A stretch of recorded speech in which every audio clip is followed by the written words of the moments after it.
কি গতকাল কতগুলা কল দিলাম, ধরো নাই কেন? কোন নাম্বারে কল দিয়েছেন আপনি? কেন? 01628589556। আর এটা তো আমার নাম্বারই না। আমার নাম্বার তো 01788256155।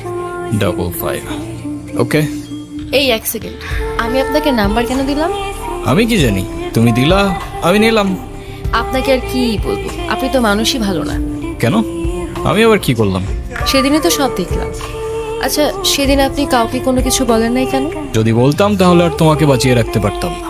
আমার গ্যাং যদি জানতে পারে আমি কারোর জন্য মায়া করেছি কিংবা কাউকে ক্ষমা করেছি, ওরা আমাকে দুর্বল ভাবত। আর ইতিহাস সাক্ষী দুর্বলের সাথে পুরা দুনিয়া বিশ্বাসঘাতকতা করে। আমার এত কিছু বোঝা দরকার নেই। আপনি এখানে কি করছেন? খেয়াল রাখছি তোমার, যেন আমার গ্যাংয়ের কোনো লোক তোমার ক্ষতি করতে না পারে। ও হ্যালো, আমি আপনার এসব গ্যাং ট্যাংকে ভয়টয় পাই না, ওকে? আর আপনাদের মতো এসব মানুষদের আমার এমনিতেই অপছন্দ।